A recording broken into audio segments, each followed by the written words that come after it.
so मैले पुरानो केही भिडियोहरू पनि भन्ने गरेको थिएँ नेपालमा चाहिँ illegal gambling साइट्सहरू for example 1xbet जस्तो साइटहरू चाहिँ बन्द गरिनुपर्छ कोही युट्युबर्सहरू कोही कन्टेन्ट क्रिएटर्सहरू अथवा कोही टिकटकर्सहरूले यस्तो प्रमोसन गर्छ भने उनीहरूलाई कारबाही हुनुपर्छ भन्ने गर्थे तर त्यतिखेर नेपालमा कुनै पनि त्यस्तो खालको साइबर ल बनिसकेको थिएन जसले चाहिँ तिनीहरूले कारबाही गर्न सकोस् नेपालमा ग्याम्बलिङ इलिगल त छ तर त्यसलाई अनलाइनमा गएर इम्प्लिमेन्ट गर्ने कि नगर्ने भन्ने बारे मान्छेहरू दुविधामा थिए तर अब चाहिँ भने त्यस्तो खालको रुलहरू इम्प्लिमेन्ट हुने भएको छ जसले चाहिँ यस्तो कन्टेन्टहरूमा आफ्नो कन्टेन्टहरूमा चाहिँ त्यस्तो ग्याम्बलिङ साइट्सहरूलाई प्रमोट गर्छन् उनीहरूलाई कारबाही हुने अथवा जेल हाल्ने त्यस्तो कामहरू गर्ने भनेको छ सो अनि पहिलादेखिको जसले चाहिँ त्यस्तो गर्दै आएका थिए होइन उनीहरूकोमा त्यस्तो कन्टेन्टहरूमा त्यस्तो प्रमोसन केही छ भने त्यस्तो हटाउनु पर्ने हुन्छ मैले पहिल्यैदेखि भन्ने गर्थेँ राइजिङ स्टार नेपाल अनि त्यो बान्द्रेहरूको भिडियोहरूमा चाहिँ पहिल्यैदेखि यस्तो ग्याम्बलिङ साइटहरूलाई प्रमोट गरिन्थ्यो केही पैसाको लागि उनीहरूले आफ्नो सब्सक्राइबरहरूलाई चाहिँ ग्याम्बलिङ गर भनेर भन्न खोजेको जस्तो भयो त्यो चाहिँ ग्याम्बलिङ आफैमा पनि गलत हो अझ त्यो अनलाइन हुन्छ भने त अझ गलत हुन्छ किनभने त्यो बाबाआमाले देखिरहेको हुँदैन बच्चाहरूले आफ्नो टाइम केसमा स्पेन्ड गरिरहेको छ देखेको हुँदैन मैले पहिला एउटा भिडियोमा भनेको थिएँ बच्चाहरूले पनि त्यसलाई प्रमोट गरेर आएको थियो एउटा सानो त्यस्तै 10-12 वर्षको भाइ थियो होइन उसले चाहिँ आफ्नो कन्टेन्टमा चाहिँ मैले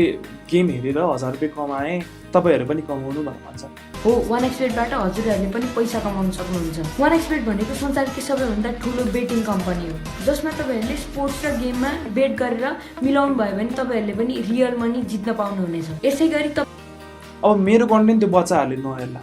किनकि मेरो कन्टेन्ट भनेको टेक्निकल साइडतिर हुन्छ बढी त्यही भएर बच्चाहरूले हेर्दैन तर त्यो भाइको कन्टेन्ट त बच्चाहरूले नि हेर्छ नि त अरू बच्चाहरूले उसको त सब्सक्राइबर बढी थियो होला अथवा फलोवर बढी थियो होला त्यही भएर चाहिँ उसलाई त्यो ग्याम्बलिङ साइटको मान्छेले आएर भन्यो होइन हामीलाई प्रमोट गर्थ्यो हामी तिमीलाई पैसा दिन्छौँ भन्यो होला तर अरू बच्चाहरू जसले त्यो बच्चालाई हेरेर चाहिँ सिक्छ उनीहरूलाई चाहिँ कति दिन्छ त पैसा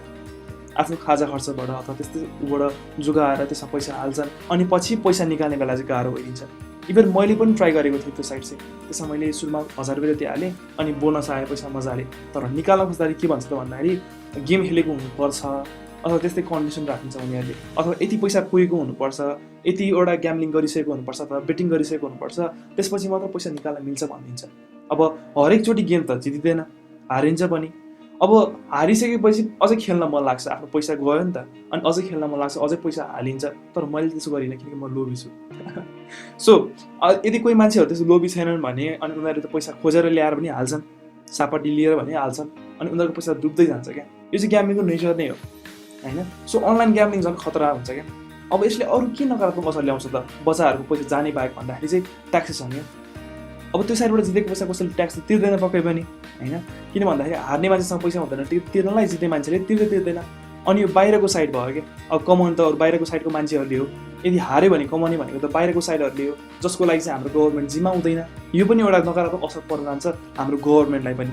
आफूलाई इन्डिभिजुअली रूपमा नि घाटा हुँदै जान्छ अनि गभर्मेन्टलाई पनि एक प्रकारले घाटा नै हो मैले पहिला नै यसको बारेमा भिडियो बनाइसकेको छु सो तपाईँहरूलाई हेरेर मन लाग्छ भने चाहिँ माथि आई बटनमा क्लिक गरेर हेर्न सक्नुहुनेछ सो यस्तो के डिसएडभान्टेजहरू छ यो एपको चाहिँ अब बल्ल चाहिँ भने बोर्डले यसको बारेमा निर्णय गरेको छ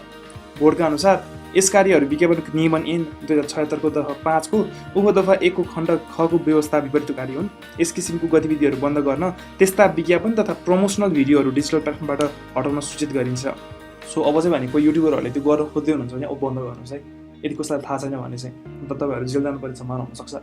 सो आजलाई यदि भिडियो के इन्फर्मेटिभ लागेको छ भने भिडियोलाई लाइक र सेयर गर्न सक्नुहुनेछ र यस्तै कन्टेन्ट भविष्य हेर्न चाहनुहुन्छ भने चाहिँ please subscribe channel thank you